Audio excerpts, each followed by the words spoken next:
Good morning. We're going to go ahead and get started and hope that more people join us in a few minutes. So if you could all please take your seats, I'd like to go ahead and get us started. Good morning, everyone, and welcome to this session on global talent and knowledge flows with a question mark around do we need to balance the equation? Good morning, I'm Rajika Bhandari. I'm Senior Advisor for Research and Strategy with an organization called the Institute of International Education based out of New York, but that has a large global presence, including in India. We have an office in Delhi. And I want to say just a quick word about our organization, since I don't want to assume that you all know about it.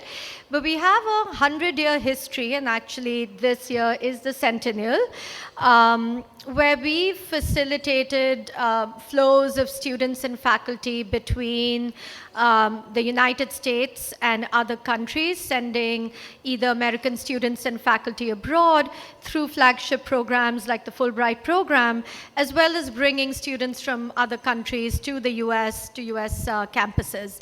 And so in all of this, one of the key areas we worked in is conducting research on what these flows look like as students travel from one country to another, what implications this has for higher education and for countries that send them and countries that receive students. So that's sort of the background that I'm bringing to this session today. And overall, what we see currently in the field is that even though the global movement of students has grown dramatically, now numbering 5 million, and though we are seeing a lot of shifting patterns, this primarily remains what we might describe as sort of a south to north phenomenon. In other words, students moving from the global south or developing countries to the global north or the developed world. And it's time to sort of pause with all this growth happening to really revisit the idea of what does this mean for the power dynamics of different countries? What does this mean for the countries, including where we are in India, where millions of students are going overseas? And what does it mean for receiving countries as well as their responsibilities? So these are some of the issues that we're going to try and get into. Before I introduce our wonderful panelists, a quick word on, is this Mustafa? A quick word on the format. I'm going to, after I introduce our panel, I'm going to get us started with just a very quick look at some data. Just to give a very high-level view of kind of what's grounding us in terms of what those actual numbers and trends look like.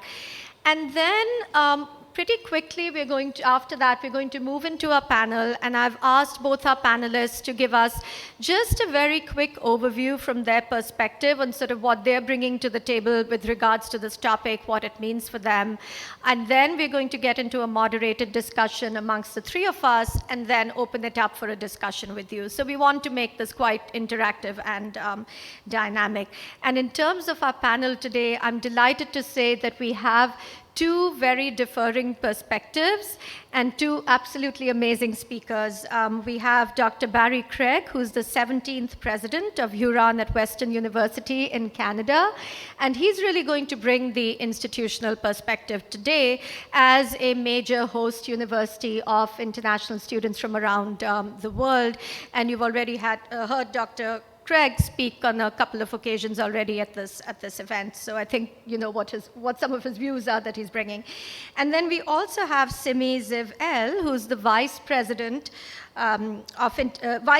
International Markets and Global Business Development at ACT Inc., which, as you might know, oversees and administers one of the major college admission tests in the world. So he's going to really bring that perspective from the field of college admissions testing, and again, reflecting on this topic from that perspective. So before we get into our panel, let me just share sort of some highlights of what the trends are looking like.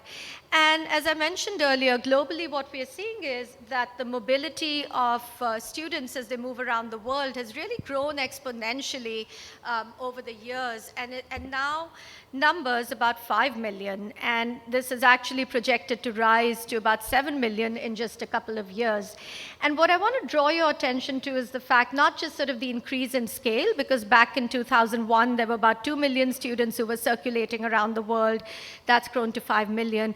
But also who the newer players are. So one of the really interesting additions to this mix has been China, which back in 2001 quite literally did not even figure on the map as a destination country. But now, with where we are, China is actually, in absolute numbers, the third top global host of international students. And actually a lot of Indian students also go now to China. You don't have to try and make sense of this entire thing. I know it looks like a jumble, but it's one way of showing that flow of where students are going from. And if you focus, I'm going to take just one country because we are in India. It's a convenient example. If you look right up, it's sort of that orange bar right at the top of the circle. And I know you can't read India, but what it shows you is that most of the flow is going to North America, which is that light orange bar, and another big band coming to Europe. So you see the outward flow of those 5 million students. However, if you look at Europe, for example, which is the purple band, you see that a lot of the flow is just from one European country to another. So this is kind of giving you a snapshot of where exactly students are moving. And I want to also connect this to migration flows. We just released a joint report yesterday on exactly the same topic. Please do read it. IC3 is going to send out the URL for that for you to download it. But these are some of the issues that the report gets into, that it's now an established fact that international students often follow the pathway to becoming skilled immigrants and migrants in their destination country. This is certainly true of the US. It's certainly true of Canada. And so one of the issues we also want to try and unpack, the report unpacks, maybe we will get into it in the panel today, is again what the implications are for, brain drain and sending and receiving countries. So if we build off of what you just saw for students, here you see a pretty similar phenomenon where you see a lot of the movement from migrants, now this includes all types of migrants, including students, from really the developing world to the developed world. Interesting, I want to point out the red on both, which really hasn't shifted much, which is North America. And there you see that there's pretty much just one red band out of outward movement going from North America to Europe. So you begin to see some of these relationships, that the world seems to be coming to certain countries, but where are those people from those countries going? So that it sort of lays out some of those relationships. Another way to look at this, and this is sort of looking at the same phenomenon from a few different angles, is what the outbound mobility ratios, student outbound mobility ratios are for certain parts of the world. And not surprisingly, the longest bands that we see are for East Asia and the Pacific, primarily due to Chinese students. And then the proportions are much lower for other parts of the world. One region I want to point out that we don't talk about often enough is Africa, where although in countries such as India and China, we've seen a very large number of foreign educated people returning to their home countries. In Africa, the issue of brain drain is still very acute, where most of sort of the human capital continues to leave and almost none returns, to the extent that African countries are hiring professionals to come fill skills gaps in their countries. A quick look, a deep dive into the US. I call this the international exchange balance. This is showing you, the blue is showing you students from a particular world region who are studying in the US as international students. And the green shows you the number of American students who go to that same world region. You can look at the massive imbalance for Asia. on how small that green bar is and how big the blue bar is, the only world region where this equation is reversed is Europe, where there are actually more American students going to Europe than there are European students in, in the US. I'm going to stop here. I actually have some suggested solutions because the idea is not to sort of simply present problems and not get into solutions, but maybe we can get into that more in the discussion because I do want to get to the main portion of our panel. So with that, I'm going to come join you.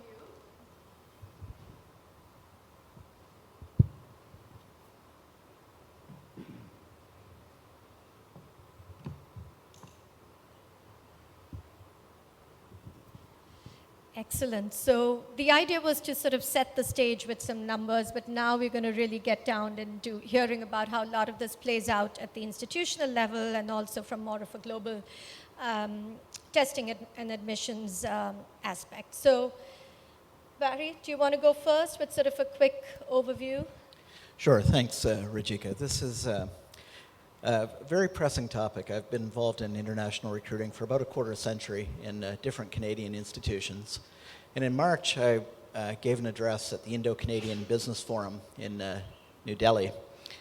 And I characterized our era as the era of engagement 2.0. The era of engagement 1.0 was the era of colonialism. And colonialism marked a period where the West and the global North went south and east with the purpose of exploiting and extracting resources, whether those were minerals or they were sugar or timber. My concern is that in the area of engagement 2.0, we might make some of the same mistakes and in fact are making them. If we go to countries and strip mine the talent of those countries, again for the benefit of the West and the North, without regard to the consequences of the South, then we haven't learned very much from the painful lessons of colonialism. And so a number of us have been addressing ways that we can find solutions to this, and I'll address some of those as it goes on. Canada's an interesting example in this respect. Canada's the second largest country by landmass in the world, and yet we have a population of 35 million.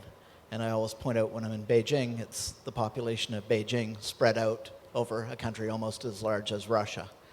And as a result, because of a birth rate, which does not replace population, Canada's growth is entirely dependent on immigration.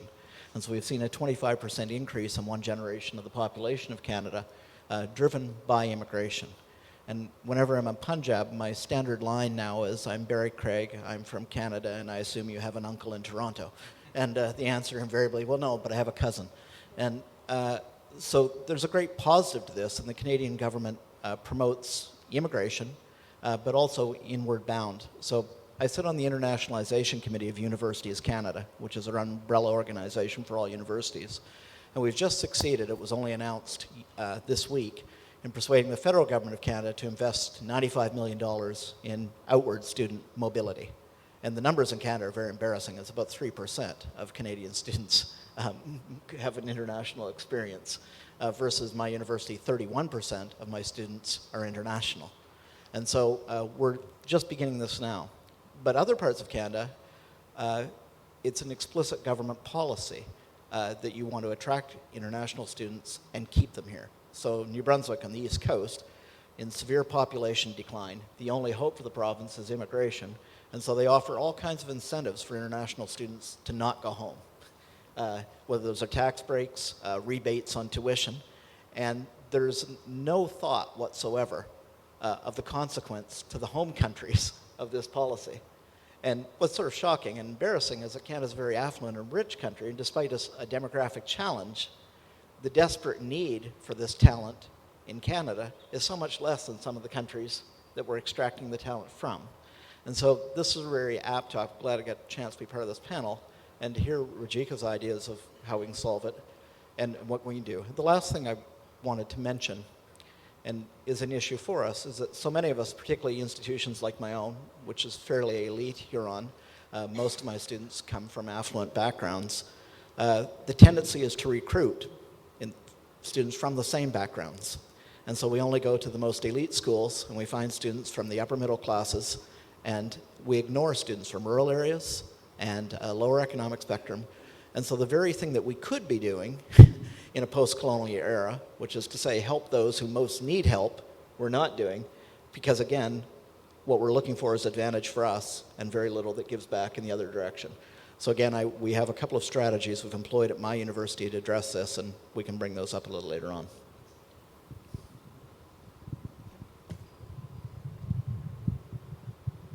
Hello.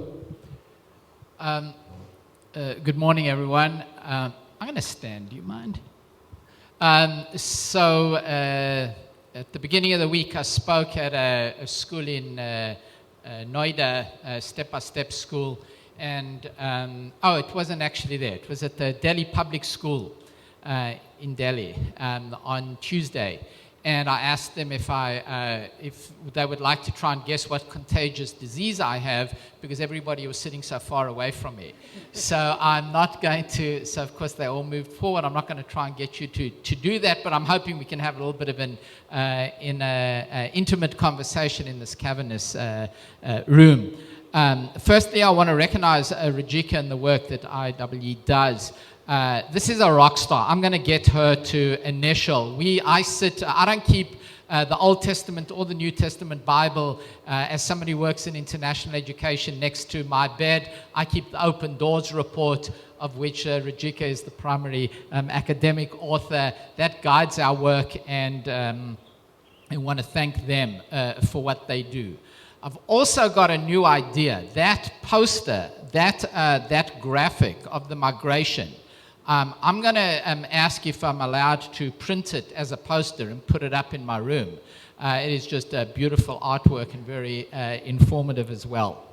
One word about me. I'm in this international business because I have a father from Lithuania, a mother from a little town in New Hampshire. I grew up in South Africa. That's the primary accent. I actually lived 1/3 of my life in Israel. That is the last name. And my son, I've got 3 kids, and my son in Chicago has his girlfriend is first generation like he is. America, and she's from Hyderabad. So I think that we just cover, it's in our DNA,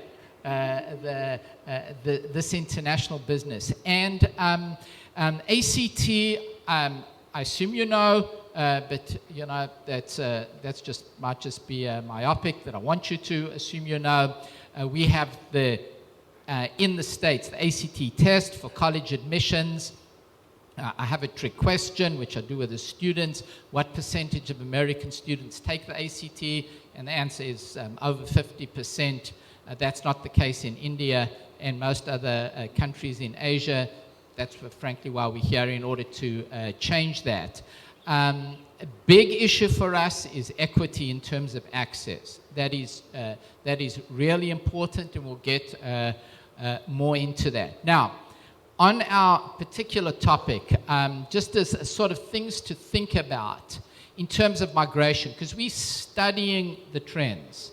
But the question is, does presenting the information change policies? Are we doing an observation, or what is happening, and my impression is, from doing business, and I'm just saying that is it kind of this our lagging indicator for India and possibly for Africa. The largest new agreements that we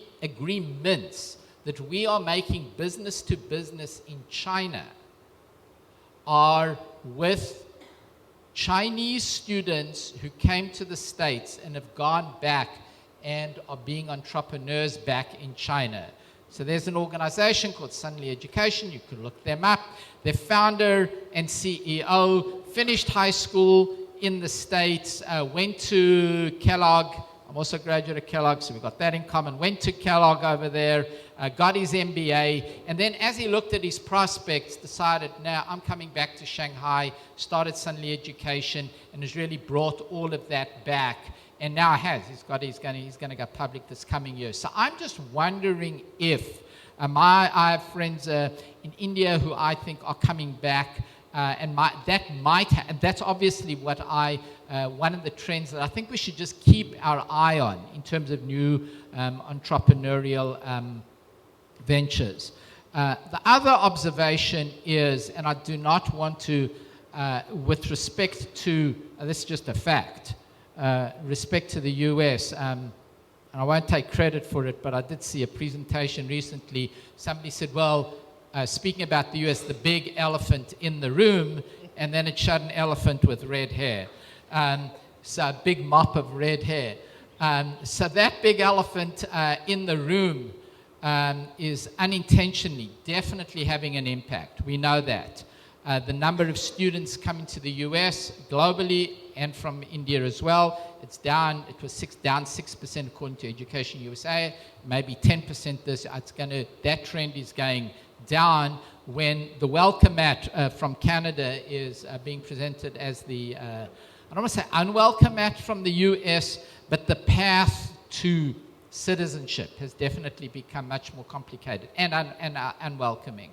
And we don't really know if that's going to, what the long-term impact of that is going to be. I think it's a terrific topic, and we should all care a lot about it. And, that's why I'm glad to be here. Thank you. Thank you both. And I think you both laid out so many topics here that each of those could constitute its own panel, and I think it's really interesting. And I'll just, before we sort of dive in deeper, I'll just add, thank you, Simi, for mentioning the Open Doors report, as well as some of what's sort of going on for countries like the US. And if anyone's interested, I'm happy to address some of those dynamics and sort of the issues that you just raised around kind of this uncertainty around mobility to the US. But let's sort of stick to, I think even the topic that we've tried to carve out is sort of big enough. So why don't we jump right in? So Simi, maybe just building off of what you began to talk about, and I kind of heard you also almost, I heard you kind of say that even the access and equity are two different concepts. So why don't we hear a little bit from you on how do we ensure that there's both access and equity in testing and assessment, especially at the global level?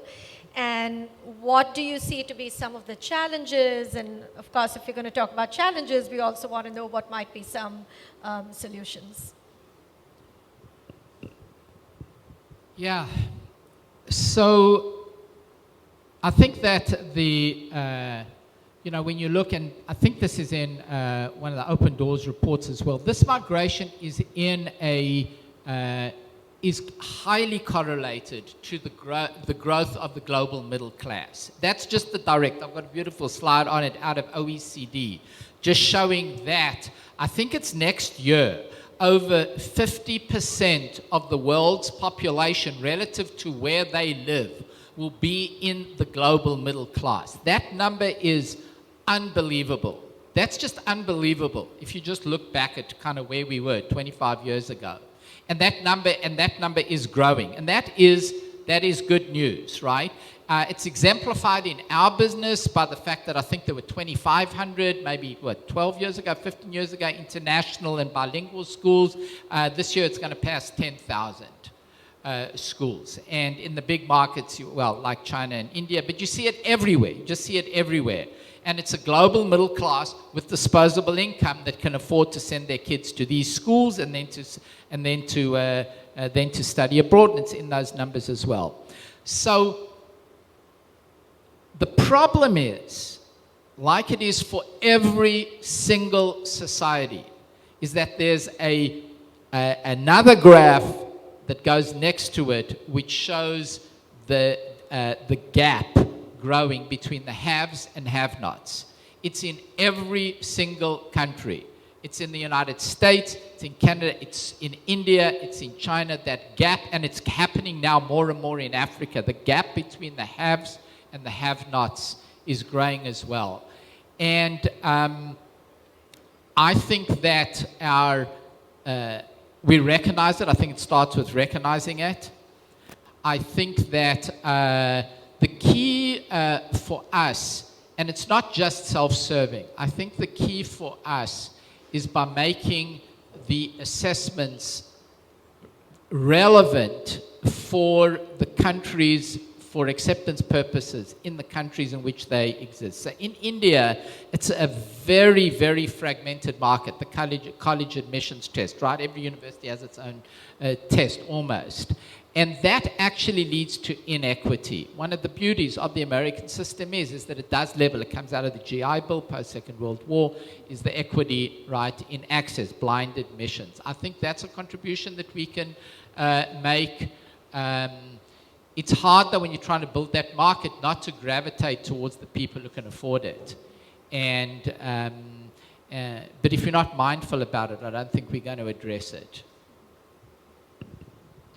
Thank you. I think you touch upon this really important point that there's sort of almost two layers here, but that are very closely connected, and with sort of one almost compounding the issues that are created by, so there's sort of the inequity that exists within certain countries and students even having access to domestic education. And certainly that's a very big issue in most developing countries, including here in India, where one might almost say that, you know, why should we even be talking about global education when students, so many students do not even have access to a quality primary, secondary, or tertiary education. So there's sort of that level of inequity, but then it's almost compounded by when you look at that other level on sort of who gets to go overseas, who gets to engage in those global opportunities, and that is then restricted to a select few, as you pointed out, sort of the middle class or the upper middle class, or students who have access to, or the know-how on how to access those opportunities. So Barry, turning to you and sort of looking at these almost these different layers of inequity, but that are closely connected. I know you've been doing a lot of work at your institution around how do you even reach sort of more marginalized students, both domestically in Canada, and then so reflecting on that and sort of how do you recruit students from all socioeconomic backgrounds, and then how do you take some of those ideas and apply them also in the recruitment of international students? Thanks. So a bit of background. My university is located about an hour and a half west of Toronto. 46% of my student body come from private schools in Toronto, which would be the very 1% of Canadian society.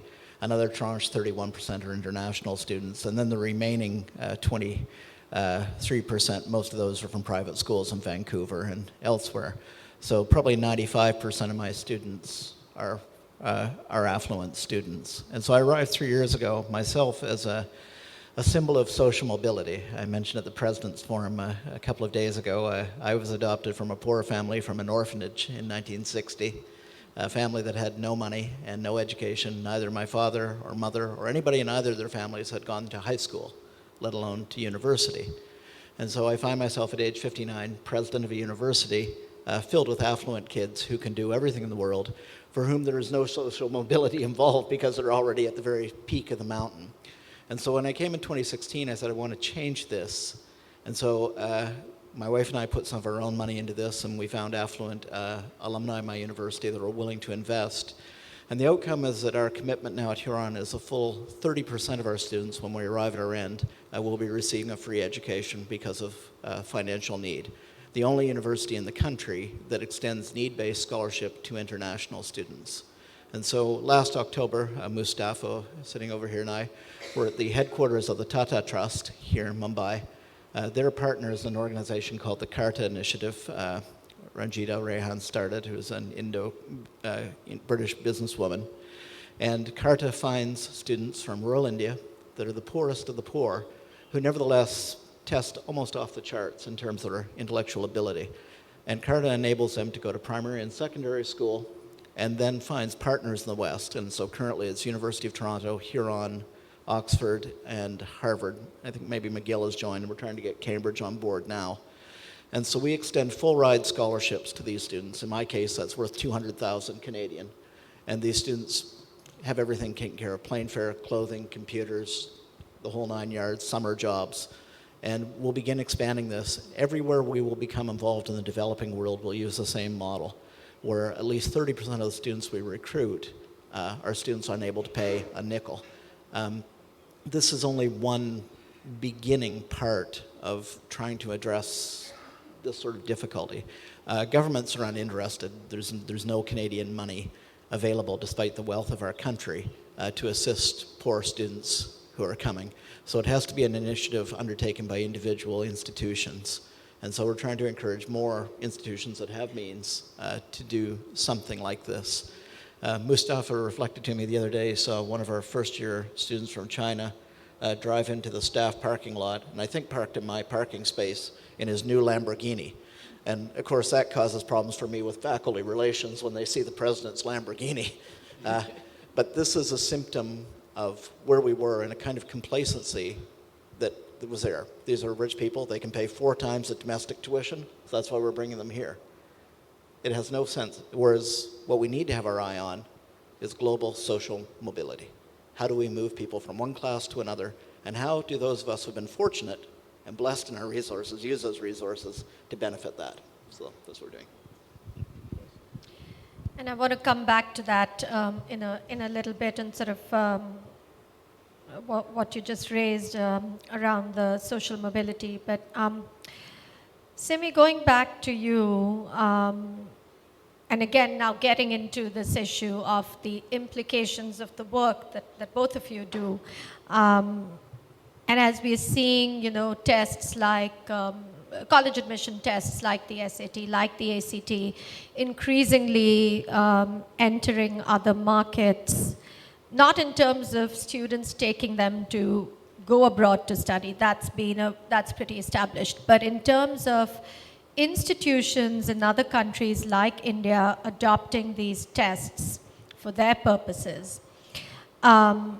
I wonder if you could reflect on what implications does this really have. I mean, I know you mentioned the very important notion of the tests needing to be a cultural fit for that particular context. But even so, what does this bigger movement mean? Is it the right direction for countries to be going in, to be adopting tests which, to begin with, were not really built from the ground up for those particular contexts? And in some ways, this kind of takes us back to a point that Barry made right at the beginning around colonialism. And it's a very strong, loaded word, but the reality is that as we look at this landscape of student mobility, how it links to migration, that idea has resurfaced over time, where occasionally this has been seen as a form of neocolonialism. So anyway, that's sort of, we can put that to the side, but what implications do you think this adoption or this sort of trend that we are seeing have? Yeah, well, I like the accusation of being a colonialist, but we'll just put it to the side. I withdraw that. Just kidding, of course. So I actually want to come at this from a slightly different angle. So I think that the challenge in the college admissions testing of taking something like the SAT and the ACT and bringing it here. And, the College Board has done a great job, put together now the India Global Alliance. There are 30 universities that are accepting the ACT, some of the SAT, some of them are starting to accept the ACT. I'm sure a year from now, most of them will as well. But these still remain elite universities. And, like Ashoka and the like. So that hasn't really, so that's great, but that hasn't really addressed the issue. I want to raise something that I do think is interesting, if I may. And that is, are you all familiar with PISA? Okay, and India now is joining PISA. It's going to be in the second cycle. So in PISA, everybody knows there's math, science, and reading, right? The 3 parts every 3 years, 15-year-olds. But what people don't know is that there's a new thing for the last 3 cycles called the innovative domain. Don't know if you even knew that. And the innovative domain is optional. I'm telling you this because I'll make the point. I'm going to try and accelerate. The innovative domain for PISA 2021 is on creative thinking. And the organization, gee, what a surprise that I'm going to tell you, that won the global RFP to do creative thinking, global creative thinking for PISA 2021 was ACT.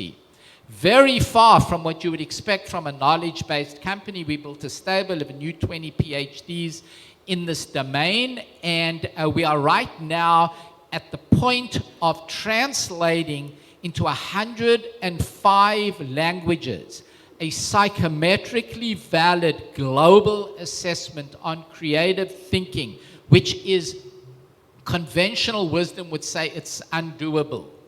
And you can imagine we've been working on this for the past couple of years. And I'm mentioning that because I think that in the area of social and emotional learning and the non-cognitive skills, that for long-term success, these are in fact more important for social mobility, teamwork, leadership, persistence, sometimes called grit, sometimes called the big 5 personality factors, the big 5. And ACT's commitment now, we have a stable of these assessments, and we are partnering around the world with local academics to do the research and validity to create versions of them for the local market. So we now have, we're calling it branded Tessera. We now have a Tessera launching in Portuguese in Brazil. We have one that's going to be in the Middle East. We're looking for a partner in India, and in each one, and building on the coattails of what we did for PISA for creative thinking. So I think that you can bring, so I think that in the knowledge-based arenas, there's both national pride in creating what? You need to teach us how to create a math or a science assessment. But there's more openness in this domain of these non-cognitive skills to learning from what we have if you do it with the cross-cultural adaptation, so that, you know, you don't ask somebody about a question about the subway if they've never, you know, if there's no subway in their train, and so on and so forth. I think that's a contribution that we can take, and I think the way that we're working on this in PISA in the innovative domain could be a model for what we can contribute. Just one last promise. Of students, and we're tracking them, of students who come from, just because the data set is bigger, I bet you it's 12, of students who come from China for undergraduate study in the US, who drop out and go back. This is the big untold story, right? Of students who drop out and go back. The overwhelming majority, I don't know if it's 80, it's 90, it's not because they're not coping academically. It's because they did not manage to acculturate with the non-cognitive domains of teamwork, of leadership, of craft, grit, of speaking up, what's the word? Openness and so on, too differential to the teachers and so on. And so in the recruitment, we're not focusing enough. We're focusing on getting there, but we're not focusing on what it's going to get to keep them there. And I think that's an area in which we, you know, trying to shine the spotlight. Thank you. No, thank you for that. And I'll just sort of pick up on the last remark you made. I mean, for those of you who were at the Presidential Forum 2 days ago, this was absolutely what emerged, that more than sort of the technical skills or the academic knowledge in specific domains, it's all of these other skills which kind of often get short shrift by being called soft skills, but in fact they're absolutely essential. And I'll just add that sort of that one final, not a skill, but sort of what we're trying to move students towards is really being global citizens. And I want to, for a second, go back to what you started with, Simi, about the big sort of elephant in the room or the gorilla in the room in many countries, not just in any one country, because we're really seeing that rise or that sort of rising nationalistic sentiment around the world. It is so important for students to learn how to deal with the other. And the other can look different in different countries. Sometimes it's about race, sometimes it's about immigrants, at other times it's about caste, it's about religion, etc. So thank you for that. We'll do one more question, and then I want to open it up for questions. I have several more questions, but we do want to hear from you. So Barry, a last question to you from me. You've talked a lot about sort of, you talked at the beginning about the new internationalization efforts in Canada and the push from the top, and also the very clear focus on that clearly articulated pathway to skilled immigration, and also issues of sort of social mobility. So what are your thoughts on what role institutions like yours, governments like yours, should be playing in, should they, actually let me rephrase that, should they be playing a role in ensuring the return of global talent to their home countries? And then the second part of the question is, if they should, then what does that look like? Are there some ideas and strategies that you could share? Yeah, I think governments should be playing a role in this, but honestly, Rajit, I wouldn't hold my breath for them to do it. The mandate of governments in my part of the world are to grow the economy in that part of the world. And so the way to do that is you find the best talent from around the world that will start companies and create jobs, and you keep them there. I'd like to think we have a progressive government in the country now in Canada that does see this responsibility, but concretely in terms of government policy, we haven't seen much emerge. So I think it falls to us, leaders of other institutions, to do that. One of the ways in which we can do this is by instilling a sense of social responsibility in all of our students in our communities, not just domestic, but international students. And so we have 100% of our students are required at our university to volunteer. And we provide volunteer opportunities not just in Toronto at women's shelters, but at refugee camps in Africa, in social agencies in India, so that students can get involved. And our thought is, if students grow in a sense of social responsibility, and by all means, I want students, if they want to move to Canada, and I'm all in favor of migration, they should do that freely. But if they have a sense of social responsibility and they see the crying needs in their own country, then they balance that with their own economic interests, what they want to do for a career and where they can make a living and so on. But it's at least now a factor on their radar screen. And up till now, we've had a quarter century of bringing in international students and doing everything we can to sell them on stay and remain in Canada. Full court press. I think we at least put on their screen that there are problems and issues at home that we're giving you skills that you can begin addressing. And so recently I had a student, very talented student, who came to us from a refugee camp in Africa, again on full scholarship. And in his first year, his goal was to work with Brookfield Asset Management. Brookfield's a Canadian company, but it's the largest real estate holding company in New York City, San Francisco, $600 billion of assets under management. This was his dream. Now, his dream is to return to Malawi and begin an educational process to assist other young Malawian students to get post-secondary education. I saw that as a victory for us. Thank you. I think that's the perfect note on which to end our discussion, because I think you make the really important point. And I mean, indeed, that is actually one of the main points, I think, of the session, also of the report, which I hope you'll read, that the idea is not to say that because essentially student mobility is an individually driven phenomenon. People will go where the best opportunities and the best education is, but that there are many ways to give back. So the idea is not to say that an equal number of Canadian students should be going to Africa, or that we should completely right the imbalance that you still see up there, but rather to also really leverage the diaspora.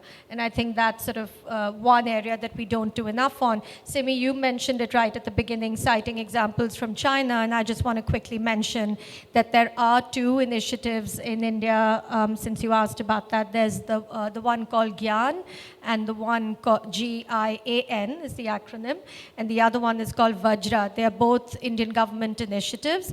However, they're focused quite exclusively on scientists and engineers. Of course, the idea being that that's where a lot of the research and innovation is happening. So those are sort of two smaller initiatives, but I absolutely agree that much more needs to be done, both amongst governments and at the institutional level, around partnerships and exchanges that engage the diaspora of different countries as a way to give back. So with that, we want to open it up. Please feel free to share your thoughts, your questions, keeping it brief, and also please introduce yourselves. I think do we have a roving mic? Do we have a mic? Yeah. Okay. So who would like to get us started? Yeah, you can have this. We have two here.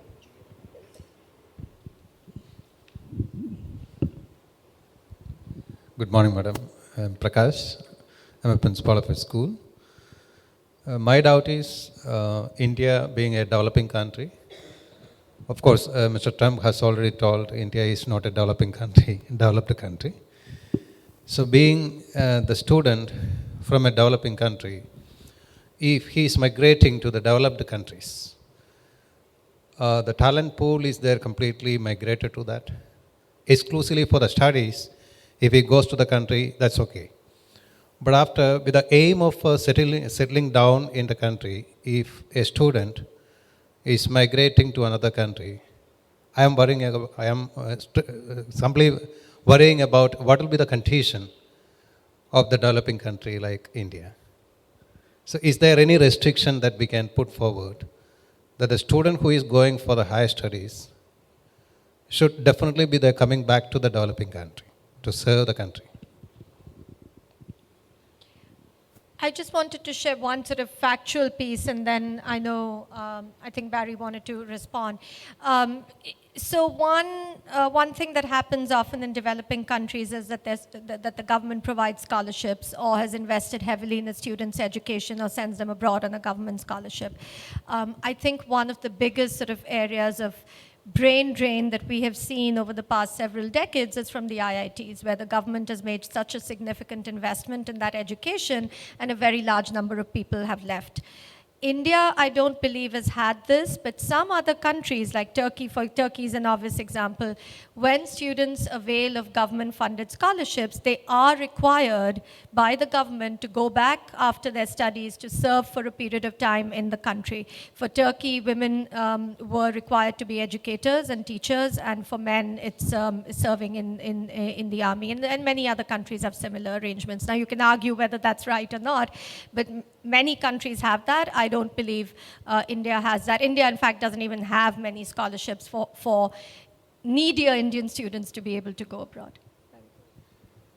Yeah, I was essentially going to make the same point. If the government has skin in the game, they've invested, then I think they have every right to say, here's the contract relationship. You get to go, but you have to come back. If the student's doing it on his or her own dime, then I don't think I see any obligation in that respect. And which is why I think the pull and the attraction to return, there has to be a more intrinsic one. I was in a jurisdiction in Canada where the province tried this with domestic students. Your student loan is forgiven as long as you return to the province after graduation and stay, work for 3 years, and your student loan is forgiven.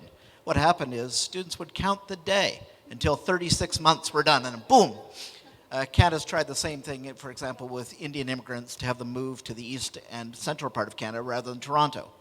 Come for a year, and you get an easier visa situation. 365 days later, that person is, boom, off to Montreal or Toronto. And so unless you can develop an intrinsic reason for people to go somewhere, an intrinsic reason for them to return home, those policies will have some return, but ultimately, long run, will not be successful. And so we need to look beyond that simple contractual reason for return and mobility and find other reasons where students simply want to do it. Why don't you take another question? I can say something. Take another question. Okay, we'll take another question. Hi, my name's Eric. I'm a counselor at an IB boarding school here in India. I'm really interested in one of the things that you brought up towards the end, about how to set our students up not just for access to the universities in the West, but to set them up for success. Now, as a counselor, we look to try and get our students to get the best opportunities.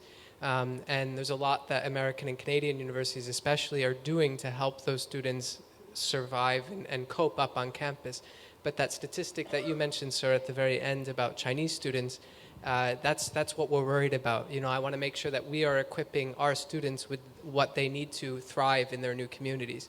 So as a counselor, what ammunition can you give us, or what suggestions do you have for us to help our students get ready for those challenges and thrive in their new communities? That's my question. Yeah, is that okay? Sorry, in the Indian context specifically, please. You know, one quick thing on the last question from the gentleman in the front over here. I agree everything with what Barry said. You know, there's an old phrase about the golden rule, which, you know, if you have the gold, you rule. And part of the problem is that of students, when students are going because they come from a wealthier background, they don't have to come back because they don't owe anybody any money. When my father went to the United States in 1952 to do a PhD at MIT, he had to go back. And he went back with a PhD, and my mother, and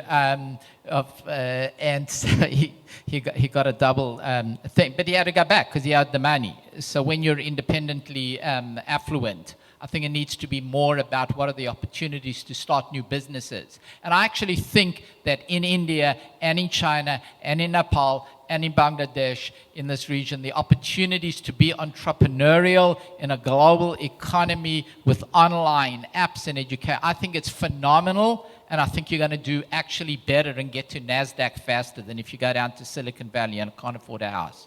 So that's the intrinsic part.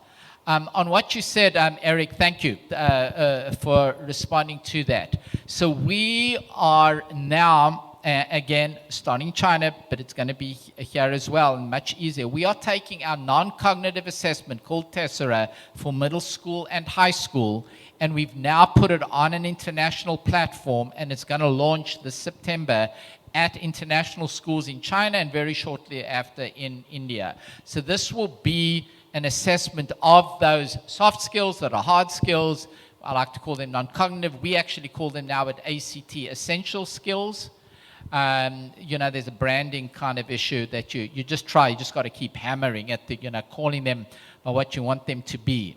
And I think that at your school, you should be persuading your parents when these SEL programs come along that they are not social emotional learning programs.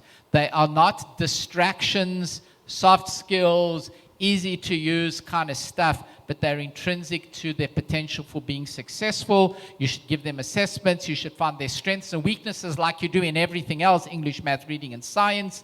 And then you should take one of the remedial programs in order to improve them because they can be improved. Big fallacy. You can't improve them. That's just not true. All the data today shows you can. We've just acquired a company called Maui Learning in order to put our money where our mouth is that has programs on SEL, and we're going to take that international as well. Thank you. Excellent, thank you. We do have time for one last question or comment or reflections.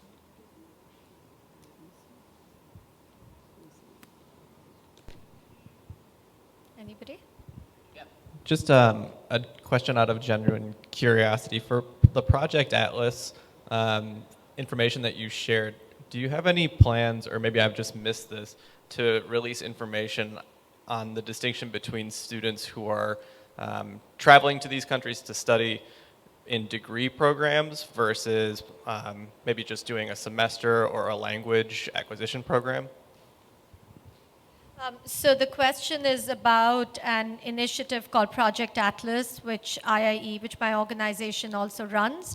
It's sort of a global version of Open Doors. Open Doors is about measuring and studying students who come to America in relation to the rest of the world. But Project Atlas is a consortium, is a network of about 25 different countries where we share data on global student mobility to enable us to understand these trends in a global context. So some of the data that you saw comes out of that. We actually do have academic level breakdowns to the extent that we're able to compare apples to apples and oranges to oranges. And I think that has been one big challenge, that if you look at something like a doctoral degree, you look at something like a postdoc, those things are defined differently in different countries, but we've attempted to sort of arrive at some common definition. So on our website, you will find some of those breakdowns on what the flows are at the undergraduate level versus the graduate level, etc. So we'll make that the very last, yeah, we're right at 11, so. Sure. So, as a counselor, I was reflecting on the series of discussion that we have with students. And I come from a school, the earlier school which I was working was what predominantly US Indian citizens, okay? There are various reasons why a parent would have moved from, a particular country. I can give an example which is, there are various reasons for why a family would move back or not do that, vice versa. I've seen the first generation parents where they went there and they're living there, the lifestyle is very different, the education the children get is very different. And even if the parents want to come back and the students are, their children are not in, they're in a different zone altogether. It would be a complete mismatch of even the students whom we see come back here and struggle, right? Most of the conversation that I've had, and they would definitely say that I don't want to stay here, right? On a larger scale. For example, there was a student whose father was from IITN, who's a facilitator. She wanted to always do marine engineering, marine science. She got into Roger Williams in University of Rhode Island. Wonderful program, the resources they have. Even if she comes back here to India and she knows for a fact that she does not see her future here, that's another thing. I'm just giving an example of one rare field. This happens with the every other sections, right? So, so in that context, looking at how can we bring back the larger chunk of people probably who is going out, not just to X country, but Y, Z, is a difficult question to answer at this point in time. That's what I feel about it. Thank you. So I do not see a reason for a person not to come back to parents' home country, because it's, of course, you've talked about third culture kids, TKCs. I think as long as the country or the ecosystem or the economy provides enough incentives for any person to mobilize anywhere, I don't see that as a challenge. Exactly, and I was just going to say that it's a lot about sort of creating the right incentives, and there are countries that have done this very, very successfully. South Korea is a great example. Taiwan has done this. Many other Asian countries have really done this successfully. So I'm getting the signal that I need to wrap up, but I want to thank our amazing panelists for, I think, a really stimulating conversation, and all of you for making time to attend. And thank you, and do enjoy the rest of your conference. Please read the report when the link goes out, and thank you again.